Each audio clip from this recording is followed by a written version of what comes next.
Well, good morning from a very hot and sunny Spa-Francorchamps. We are in Belgium for round 2 of the International GTOpen and GT Cup Open Europe. Every session combined this weekend between the two championships, so there's lots of cars on track, lots of GT3 and GT4 machinery out on track. You can see there the air temperature 24 degrees, track temperature 38 degrees, and it is getting hotter and hotter as the day goes by, which is going to have a big impact on how these cars stay cool, how the engines stay cool, and of course keeping the tyres within their working zones to get the best and the fastest lap time. This is qualifying 1, so one driver from each team will set the fastest lap they can. Up in the commentary box, myself, Harry Benjamin, guiding you through all the action. Absolute pleasure to have your company. Alongside me is Elliot Wood. Elliot, we've got lots of action this weekend, haven't we? Great, some returning teams. We've lost a couple as well, though, sadly, but I think we're still going to get an absolutely action-packed race because Spa tends to deliver that. Yeah, Spa is one of the best circuits in the world to watch. GT3 and GT4 cars go around high speed, long straights, lots of battling. I think drivers aren't afraid to go side by side with each other. And more than anything, it's just the history of it. You know, so many famous races have taken place there. Yeah, well, it's at 3.3 miles, 7 kilometres, 19 turns, 10 right and 9 left.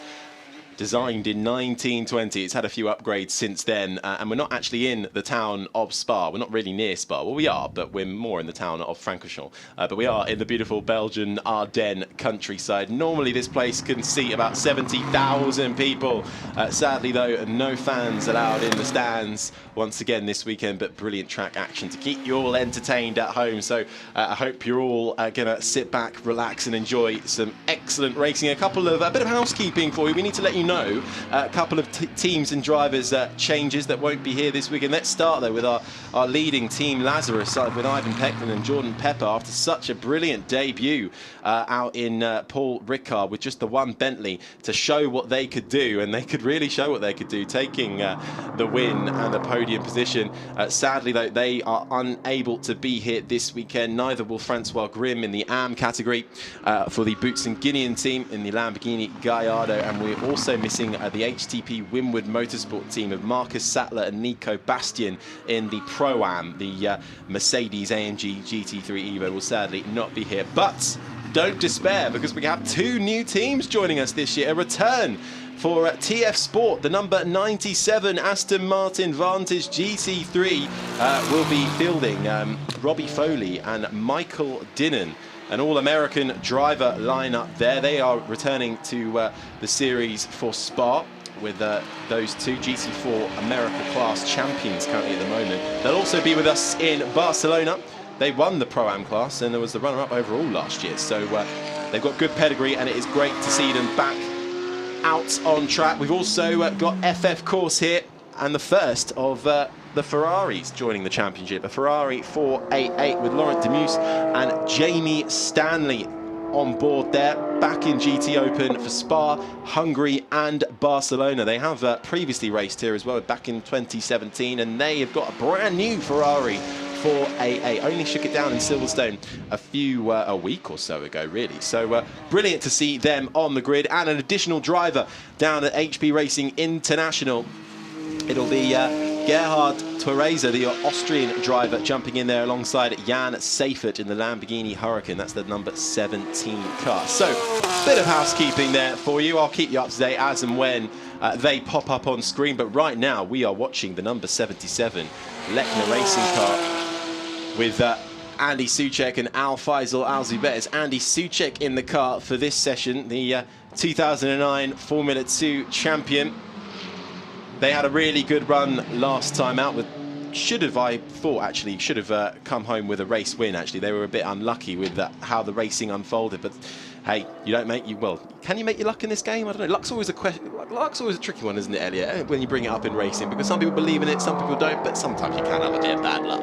Yeah, and at Spa, I think you can have anything. Anything happens at any weather, any any kind of race. Any car can compete here as well, because there's a lot of open events and track days and stuff, and a lot of these drivers will have learned this circuit in a road car or a rented supercar for track days, and then gone into GT racing, and then teamed up with a professional driver and entered International GTOpen. Well, we'll see who gets lucky this weekend. Christian Klein will be hoping that his luck is a bit better than this time last time out in France, where race 1, great qualifying, race 1, huge crash with the twin butch by Equipe Vitesse car, which sent that Mercedes rolling over the McLaren within 3 corners, so completely put them out of the race. But a brilliant rebuild by them overnight saw them come home 4th for race 2 at the hands of Christian Klein. And there is that new Aston Martin car, the number 97 TF Sport. Also, just keep you up to date with what's happening a bit further back in GT Cup Open as well. We've got a couple of new cars in there joining the Q1 by EMG Motorsport team. We saw Artillanos on screen a couple of seconds ago. He's joined by 3 cars now in that squad. The number 54 of Jan Larison and Bas Schuten. The number 50 will see Philip Tukens and Jaap van Lagen team up, all in the Pro-Am category. And then joining the AM will be Nicolas van der Endonk and Dirk Schuten. So Nicholas's home race as well. So nice to kickstart that for him this year, and great to have them on board. And this qualifying session will set where they start for race 1, and it's a brilliant start so far. I know we're only a couple of minutes in. The lap times, as we've seen from Euro Formula Open just previously, will get quicker and quicker. But Michael Dinnan currently at the top of the timing screens with a 2:24, just 0.004 of a second quicker than Sean Balfe in the Balfe Motorsport car. Cipriani third. And Milroy actually just hopping up there. It's all changing all the time, as you can see. But crucially in practice, it was the McLarens that reigned supreme, wasn't it? With the JP Motorsport car and the Inception Racing McLarens both topping the timing sheet. So the McLarens look like they may be the ones to watch this weekend, especially with no Bentley around. Yeah, and it's a great shame that the Bentley isn't here. The McLaren, as well as Ferraris and the Lamborghinis, have a bit of a weird track advantage here, is that they have one make series for their cars that do visit Spa-Francorchamps. So, the McLaren automotive guys that do help out the customer teams can bring that experience and knowledge to the teams competing in GTOpen to help them get up to speed. Andy Soucek now at the top in the Porsche, so that's 2 seconds faster than Sean Balfe at the moment. Very rapid final sector, and because of how long this track is, if you use up your tyres in the first sector, by the very final corner you might be hanging on for dear life at the wheel because of how much pressure it puts through the rubber. I think we do have all but one. No, we do have all cars on track now because Frederick Schandorf's just exited the pit. So a very busy track right now.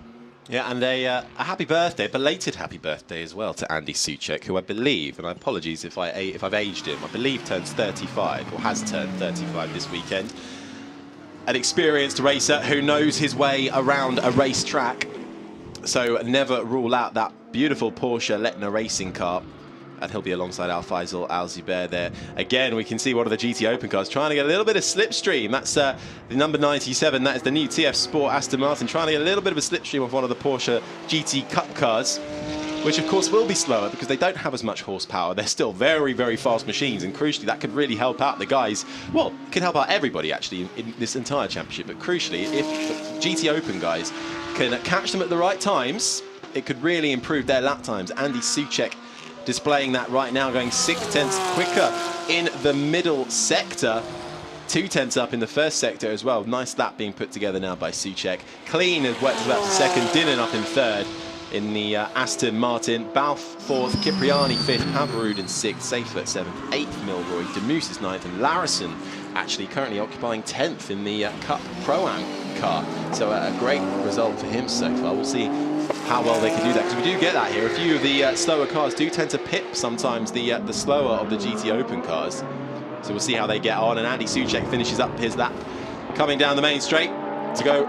You can see the reflection of the sun there. It is very bright. I think it's around 25 degrees air temp. Track temp will be way into the 30s by now. So the cars are going to get up to temperature very quickly, and you can't really open the windows in racing cars, so it's going to get very, very hot inside for the drivers. No, you do see sometimes them opening the doors at the end of the races, so you do suspect they're desperate to get a bit of fresh air in. And then we're following now one of the GT Cup cars. This is a new car for this weekend. Jan Larison at the wheel of the number 54 Q1 by EMG Motorsport team in the Pro-Am Championship. The Belgian, the 2021 Belcar Endurance championship runner at the moment, adding this to his campaign as come a cropper, actually, because he's got a car in front of him. That's the number 26. That's his teammate, actually, Artur Janos, and then he's having to let through the number 17 GTOpen car, HP International. So who's at the wheel of that? That is Jan Seifert coming through in that green Lamborghini. So would have lost a little bit of time there just sorting themselves out. But again, a new runner and 3 new cars. So that Q1 by EMG Motorsport team down in GT Cup with a lot of work to do, but seemingly feeling confident, and great to have their commitment as well to GT Cup Open in Spa.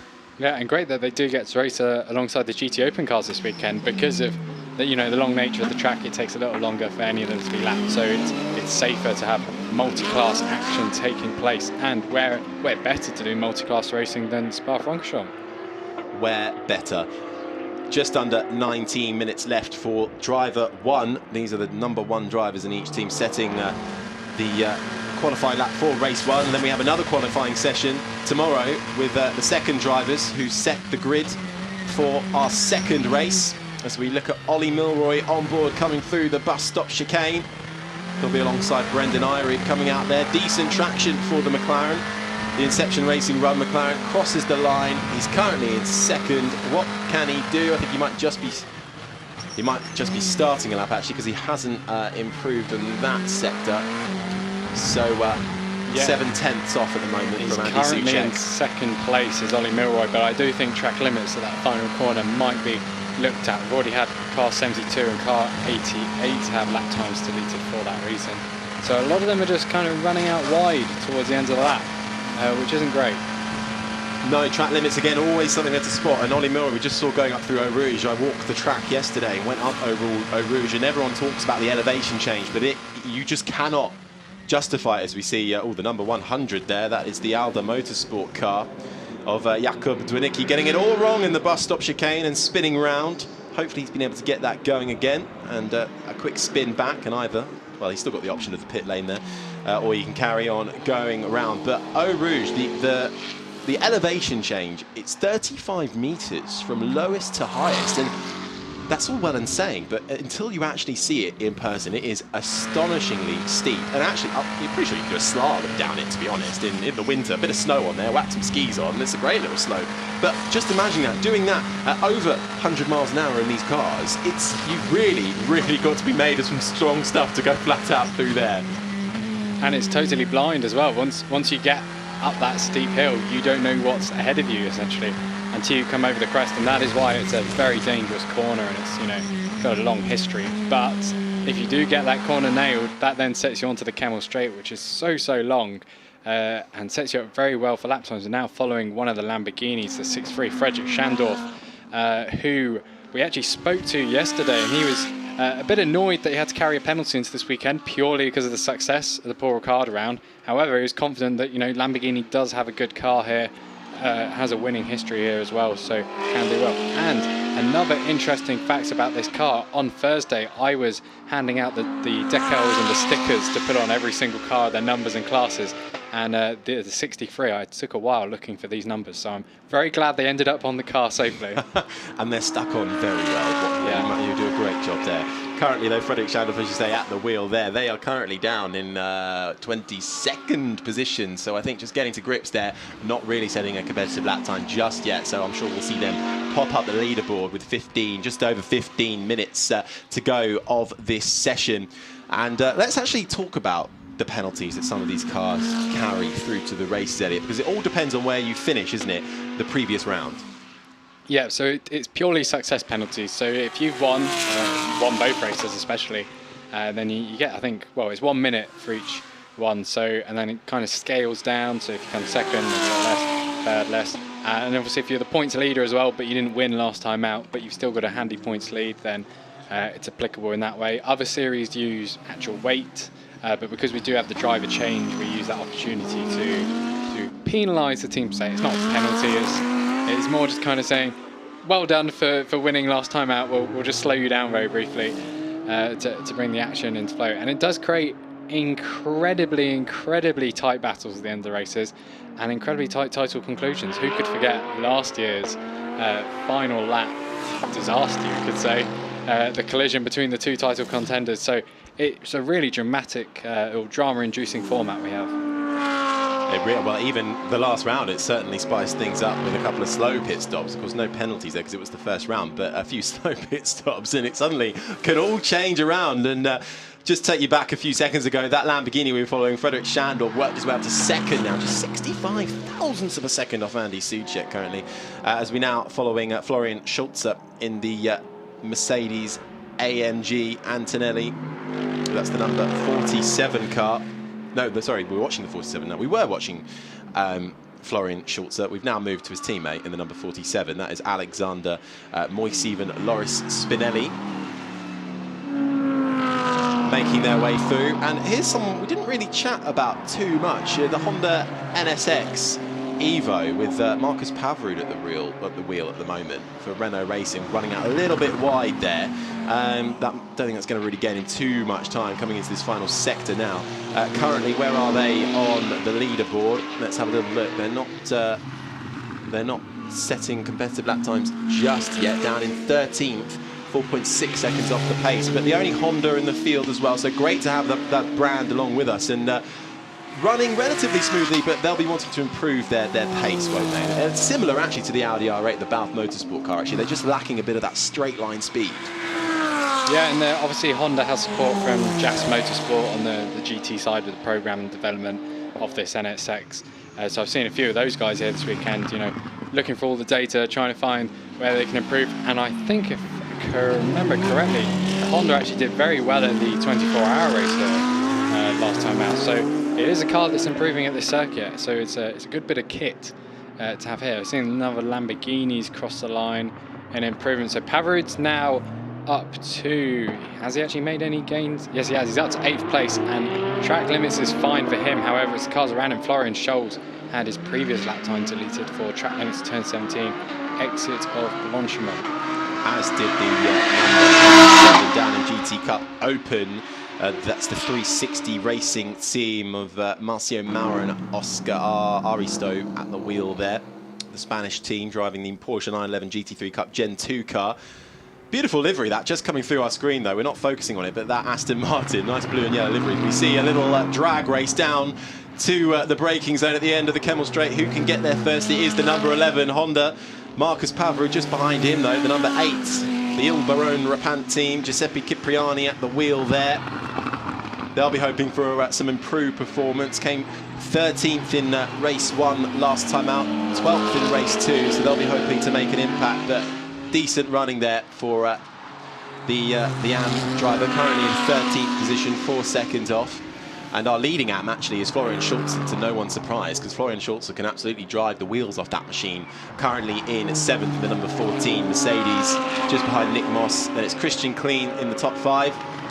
Michael Dinnan on his debut is in 4th. Ollie Milroy 3rd, Frederik Schandorf 2nd, and Andy Soucek still currently topping the times, but it is very close at the top of the timing screen. 6 thousandths of a second between P1 and P2, both pro cars as well. And the first of the pro-am is actually Ollie Milroy doing a great job in that Inception Racing McLaren. He's happy and confident here so far this weekend. They think they've got a really nice setup in that McLaren as displayed from practice. The thing is, it's going to be working out track position. Don't fall foul of track limits and make sure you can handle the heat. Yeah, the heat does get very, very hot here. I've got a lot of experience. The heat does get hot. It's the humidity as well. It absolutely does. And because of the trees as well, so it's almost like not like a cage, but the way the environment works to create this kind of weather bubble in this area does make, you can have very odd rainstorms, you can have intense heat, and then you literally just cross over the next hill and it's totally fine. It's an absolute marvel, this place is. But it makes it exceptionally tough for racing drivers and racing cars. Following Schandorf again, and he's going to peel into the pits. So the amount of time they have now is 10.5 minutes. It's taking 2 minutes 17, 2 minutes 18 to do a flying lap, and around 2 minute 50 to do kind of a warm-up lap. So I'd expect the drivers who are going into the pits now, or currently in the pits, they're going to have potentially 2 or 3 laps at the end of this session. But time's running out, and what you want to do is you want to be on track when not too many other cars are. But if everyone has the same idea, we're going to have 26 cars coming to the pits now, and in about 4 minutes, 26 going back out. Yeah, well, just under 10 minutes left now, so we're getting a really good idea of who's fast and who needs to do some improving. I'll take you through, actually, while there's a little bit of a lull on track as we watch Matthias Lizowski in the number 24 AMP Racing Team PTT Tech Support down in GT Cup Open. They're in the Pro-Am Championship fights with Maciej Blazek and Matthias Lizowski. But currently in GTOpen, Frederick Schandorf and Mikel Beretta lead the way with 21 points, and they'll be happy because they are joined with Jordan Pepper and Ivan Peklin in that team Lazarus Bentley, who are not here this weekend, so they won't be scoring any points. And then comes Andy Soucek and Al Faisal Al Zubair with 18 points in third. So it is hotting up in the standings at the front of the GTOpen classification. Then down in GT Cup Open, it's Andrzej Lewandowski who leads the way from Maciej Blazek, who we just saw on track there. First and second, 27 points for Lewandowski, and Blazek with 23. Alongside Lizowski's teammate. So it's an all-Polish 1-2-3 in terms of the drivers at the moment. In the GT Cup Open Championship, Nico Verdonk down in third as well, with Rodrigue Guillon in that Pro Sport Aston Martin, which went well last time out in that orange liveried Aston Martin further down the field. So that gives you a little bit of an idea of where we are in the championship fight, but we are only at round 2. And of course, as you said, Elliot, last year, it went right down to the title fight. So it could all change still as we watch now the first, getting a first proper look of one of the new Ferrari 488 GT3 cars. That is Laurent Demus at the wheel for one of our new teams, FF Corsa, based out of Silverstone. Anthony Cheshire heading up that team and also participating in the Ferrari World Challenge. And this is a brand new car. It was actually Laurent Demus who shook this down in Silverstone a couple of weeks ago. And his teammate alongside him is Jamie Stanley, who actually coaches him. So it's a really good team up there. So we'll see Jamie Stanley get into that car tomorrow for qualifying. He'll be in for the race later this afternoon when they do the driver change. But Laurent Demus, the Belgian driver, 2019 Ferrari Challenge Europe AM, came third in that category. 1 win, 6 podiums and a pole. Raced a bit in British GT as well. Took a win in that, 5 podiums and a pole and 2 poles as well in 2020 in the AM category. So really good coaching there from Jamie Stanley for Laurent Demus. So a really great team there to watch. The number 55 FF Corsa, which is just looking at the timing screens. Where are they? Currently down in 14th position. So just still getting up to speed, about 7.1 seconds off the leading pro pace.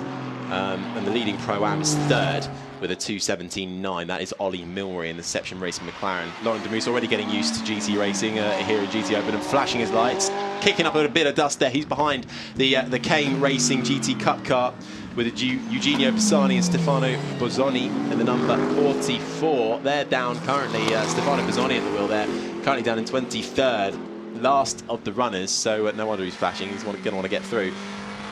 Just over 6.5 minutes left. Ollie Milroy, all purple there, but only quickest in the, only gaining a bit of time, I should say, in that final sector. But he currently takes overall pole in that Pro-Am Inception Racing McLaren, going very well there. Pips Andy Soucek by just over a 10th, as we're now starting to see perhaps teams and drivers showing their hand a little bit more as we get into the closing stages of this qualifying 1 session. Yeah, and it looked like he saved a little bit of pace early in the lap there, because it wasn't. You know, oh, now we have a red flag.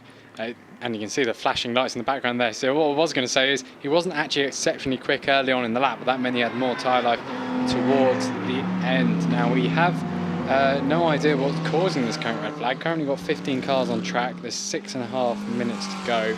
I don't think there'll be enough time to restart the session. And it's the number 8. That is Giuseppe Cipriani for the Il Barone team. That seems a bit extreme for a red flag, but perhaps there might have been another car involved. But he's got going again. So as you said, we might not have been able to get going, and that would have been a great timing for Ollie Milroy. But that car having spun, if that is the reason for the red flag, has got going again. But still showing red flag on our systems, so all the teams and drivers will come back into the pit lane. That was 6 minutes and 15 seconds on the clock. If that is the damage cleared, then I suspect we should be able to get going again and finish this last 6 minutes, a 6-minute shootout, really. Or that could be it, and it will be Milroy on provisional overall pole and Pro-Am pole ahead of Andy Soucek and Frederick Schandorf. Great result there from Dinnan as well in the number 97 TF Sport car, currently racing that Aston Martin. lying in fourth. They're both from America. Dylan, only 22 years old, from New York. The 2020 Pirelli GT4 Sprint X Pro-Am champion, 6 wins and 8 podiums to his name there. Currently also doing the GT World Challenge America Pro Cup, lying third in that alongside Robbie Foley, his teammate this weekend. So those two already working well together. Andy Soucek having a look at the data there, seeing where he can improve to see if he can pip Milroy. The Lamborghini has gone past us. The tiniest bit of bodywork on the front right has gone, but apart from that, no visible signs of damage. Very interesting. Well, perhaps there might now. It looks like it is a red flag because of that spin from Giuseppe Cipriani in the number 8 Lamborghini for Il Barone Rapant. But he has been able to get going and is back into the pit lane with 6 minutes 15 on the clock, because when a red flag happens, it stops the timing completely, unlike a yellow flag where we still count down. Red flag stops it completely. So if we are able to pick up, we will pick up with 6 minutes and 15 on the clock. As we look at Sean Balfe there, who is currently down in 7th at the moment in the Pro-Am. 4th Pro-Am overall with the 2:19.1. And because of the sheer length of this track, we still got cars coming around to come into the pit lane during the red flag. So bizarre, really, actually, because I think plenty of time to work out perhaps what might have happened. Just trying to see on our timing screens, only 3 cars left on track, which looks like they're all in our pictures right now. That's the Honda, the number 11, the number 44 Porsche, and then the new number 55 FF course. What would normally Ferrari. occur with a red flag is if a car had stopped at corner, they go car number, whatever, has stopped at turn, driver okay. We haven't had that message, we've literally just had red flag. So no idea which sector was first triggered in. When we saw it on screen, they were coming down the Kemmel Straight and the panels just beyond Eau Rouge were already being shown as red, flashing red. Laurent de Moos now in the pits. So And that is all drivers in. Albert Stragos has not, he did not start this session, so he wasn't in this session, sadly, in that beautiful Ford Mustang, which had such problems last time out as well, but showed real pace, but he hasn't been able to get out. So he never left the pit lane. So currently, according to our screens, that is all cars back in the pit lane. So if that red flag, pit lane will open at 11:43 local time, which is in, wait for it, it's in 25 seconds. Now. So the pit lane is now open, so it's green flag racing, so they were clearly just waiting for all the cars to come back into the pit lane so they can get going, which actually, to be fair, is the fair way of doing it. However, we've now got 6 minutes where we've got 25 or 23 cars that want to go back out on track at the same time. It's going to be spicy. Yeah, and I haven't really checked how the order of the pit lanes. I don't know if the GT Cup Open cars are going to be coming out the pits first or some of the GT Open cars. Well, I'll tell you who's got prime positions. Actually, those GT Cup Q1 by EMG Motorsport cars. They have got their garages right at the end, so they could really take advantage of this. But actually, curiously, not all the cars running out of the garages. So perhaps some are just saying perhaps it's not quite worth it with only 5.5 minutes on the clock, because we've got to get back up to speed again and then set a fast lap time. But Florian Schulze thinks it's worth doing, and why not? Because he's the leading AM by quite some margin once again. Currently 9th overall. He's pipped the number 19 Lamborghini, which won last time out in Paul Ricard. Baptiste Moulin at the wheel of that in the pro category, and then Giuseppe Cipriani, the number 8, who we saw spin and we think was the cause for the red flag. He's second of the AM cars. He's in 12th ahead of Alexander Moisiv and newbie on the block, Laurent de Moos, down in 14th in the 55 Ferrari. As they come through there, how's Christian Klein doing in the McLaren? Because he had great pace topping the session in practice yesterday. Currently 5th for Christian Klein, 2nd of the Pro-Ams. But that's a brilliant lap from Ollie Norris, set at the perfect time. Because it's going to be hard for some of the cars to get up to speed and try and overcome that, particularly Klein, who is nearly a second off that Pro-Am pace, and they are in the same category. And Milroy, a 10th ahead, just over a 10th ahead of Andy Soucek, who has actually not been troubled too much at the top of the standings, bar Ollie Milroy. So Soucek will perhaps hope to get back out there, but he's still in the pit lane, so you'd think actually he might not be coming out. So we'll keep an eye on that for you. Milroy, Soucek, Shandov and Dinnan, your top 4 have not left the pit lane. Klein has, as is this man, Marcus Pavrud, the number 11 Honda for Renault Racing. thinking it's worth having another shot at in these last closing sessions of the International GTOpen and GTOpen Cup Europe qualifying 1 session here in Spa-Francorchamps in the beautiful Belgian Ardennes forest at the historic circuit Spa. It really is brilliant to see these cars out on track, and the pictures don't do it justice, this track, because it is so much wider than you think it is, especially going up through Eau Rouge. But still, 2x2 there is always going to be fun in a racing car, but when you're on 2 feet, it's a spectacle to behold, as we now watch Sean Balfe in the Balfe Motorsport car. I had a good chat with Andy Carroll, actually, who shares the car with Sean Balfe earlier in the week. Andy Carroll, yeah, we're that good mates. Adam Carroll. Adam Carroll. Can Adam go to Andy? No, probably can't, can it? Adam Carroll, who was telling me earlier this week, they've got some work to do. They're a bit limited and they're changing around their BOP as well from last time.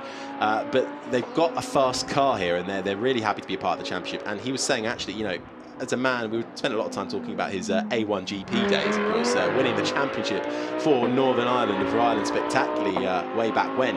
But talking about how this road to Formula One is very much seen by young drivers as very much that's it and there's nothing else. And Adam Carroll was saying he was very much the same until he found GT racing, and now he said it's opened up a whole new world for him. And actually, some of the GT drivers, it is so close and tight and packed. Some of these drivers are as good as some that are in Formula One currently. And what the commitment to GTOpen from Adam Carroll actually means he isn't taking up his Formula E reserve driver duties at Puebla in Mexico this weekend. So they brought back the legendary Salvador Duran as a reserve driver. Another A1 GP stalwart.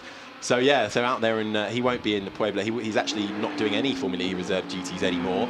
Adam Carroll, because of his commitments to the International GTOpen, also racing in GT Cup UK. But this is where he sees his future, GT racing, and why wouldn't he? You wouldn't blame him, because he's already had a pole and a podium in his debut year in the International GTOpen, hoping to go one better, or two better actually, and climb to the top step of the podium this weekend. We'll see how they get on. But with 1.5 minutes left, doesn't look like Sean Balfe is particularly going fast, perhaps just setting up for one final race lap as he comes now into the heavy braking zone for the bus stop. Oh no, we're not at the bus stop chicane, sorry. I was a bit premature there. We're still in the final sector. Oh no, we're not. Got that completely wrong. In the first sector. Campus, coming down to Stavelo. I know.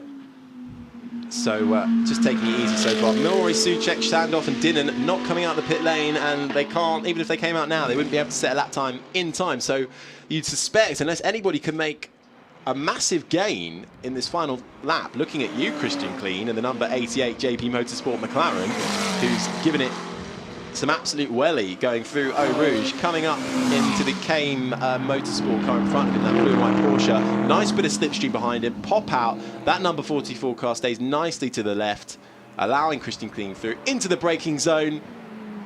Sling it into the right-hander, through the left, post Kemmel Straight Lecombe, then Malmedy. And he's 5 thousandths of a second up. It's going to be tight. If anyone could do it, though, Christian Clean can. An F1 veteran, of course. Looks like he got the braking zone a little bit. It's a very hard corner, that. It's a very hard corner, that. Into the corner with no name as well. And then through into this long left-hander of Pouon. A nice sort of double left-hander, really, coming up. All negative camber, so really difficult to keep it on the line. If you get it wrong there, you can have quite a spectacular crash. I think Antonio Giovinazzi displayed a couple of years ago in Formula One, but he's navigated that nicely, has Christian Clean through Pouon into Lefagna. The right-hander there, 12, and then 13, coming up to Campus, into the final sector. See how he's doing in the middle sector so far. It's going to be a tight one for him to overcome, because it is so tight in the top of the field, but at the moment, he's 8/10 off provisional pole, and he's lost it in the middle sector. 1.1 up. He can't carry that speed, so I don't think he's going to be able to improve it, and I have a feeling he might bail out before he even crosses the line, because I don't think he'll be able to overcome that. But second in the Pro-Am for Clean currently, 5th overall. He's going faster now, though, for the final sector, slightly oddly. But one thing they do at Spa-Francorchamps, which is slightly weird, is after the checker flag in a session, and we might see one of the drivers doing it, they open the pit lane at both ends. So rather than doing the whole 7-kilometre lap, you come back in via the pit exit as well as the pit entrance. So when you're standing on the pit wall and cars are coming from both directions, it's a bit weird. Well, it is provisional pole for the Inception Racing. The number 7 McLaren, Ollie Milroy, takes pole position overall and in the Pro-Am. He's beaten some of the cars in the Pro category. So you can see, even behind that mask, you can see the smile in his eyes. A brilliant lap time set by the Brit, who takes pole with a 2:17.2. Andy Soucek will be Pro pole position, but will start second on the grid. Just over a tenth back with a 2:17.325. Then Frederick Schandorf in the number 63 Lamborghini rounds out your top 3. Michael Dinnan as well with a great return for the number 97 TF Sport Aston Martin. They will line up 4th overall. Christian Kleen couldn't improve in that final lap. And you're right, Elliot, I think he did turn in at the end in the second exit of the pit lane. It's because he's already back to his garage. He will come home in 5th and start the race from 5th. Then it's Marcus Pavrud in 6th. But there is the fastest lap for race 1. Ollie Milroy for Inception Racing. Brilliant job for them in that McLaren car. And then Florian Schulze again proving that he may well be in the AM category, but he can run with the top guns in 7th as well. And the second AM car, it's 8th, Giuseppe Cipriani. Not 8, sorry, it's the number 8 car. He's down in 12th. Still a fair gap between the top AM drivers. And then further back in GT Cup Pro-Am, Matthias Lazowski takes pole in that category ahead of Arthur Janos and Jan Larison. So a good debut for Jan Larison there as well. And then it's Fernando Fortes who takes the Cup Pro-Am pole position in the number 32. That's 18th overall ahead of new boy Philip Tanukens. Let's have a chat though to our overall pole sitter. Ollie Milroy, it's been a couple of nice days for the McLarens, and today pole position for race 1. Yeah, it's awesome. I mean, it's always hard because we don't run new tyres in the testing. So it's first time we run new tyres in qualifying. So you're kind of like just trying to predict how the car's going to feel, and the car was absolutely incredible. You know, the McLaren around here is just so amazing to drive, really enjoyable. Yeah, it was hard as well. We were a bit nervous at the end. We took the risk to not go back out after the red flag, but it worked. It paid off. So yeah, really happy. And perfect conditions this morning. We'll see this afternoon. We never know at Spa, but how do you see the race? Yeah, good. I think the forecast is stay like this. I think tomorrow's going to be a bit more mixed. I don't know whether you guys can sort that out for us. Book some nice weather again, because it's always beautiful this place when the weather's like this. So yeah, it's a great way to start, and obviously we're leading the Pro-Am Championship, so perfect way to start the weekend and try and defend that lead. So yeah, let's see how it goes this afternoon. Brendan's doing a really good job this weekend as well. He's on fire, so hopefully we'll have a strong race. We've got a 10-second penalty from Paul Ricard to take into account as well, so it's not going to be easy, but yeah. It's not a penalty, it's a handicap. It's a handicap. It's a handicap, yeah. So yeah, we've got, which is a good thing. It's, you know, it's always balance, isn't it? You get, you know, you don't want the penalty, you don't want the handicap in the pit stop, but then you want to win the races. So yeah, it keeps it exciting. Wonderful. Well done for now. All the best for later. Thank you. Cool. Very wise words. It's not a penalty, it's a handicap, but that doesn't seem to take the smile off Ollie Milroy there, who takes pole position for race 1. Alongside Brendan Irie, who'll hop into that car as well during the pit stops and during when they take that 10-second penalty. Andy Soucek, though, great improvement there from the Porsche, the Leckner Racing Porsche. He shares that with Al-Faisal Al-Zubair, so they'll swap over midway through the race this afternoon, but Andy Soucek will take the start from second, and then it is the number 63 VSR, Frederick Schandorf. 1 out in Paul Ricard. He'll be hoping he could do that again in 3rd in the number 63 Lamborghini. Well, do make sure you join us a little later on this afternoon where we get going for race 1 of the International GTOpen and GTOpen Cup Europe. Ollie Milroy for Inception Racing starts from pole position, and we'll see you then.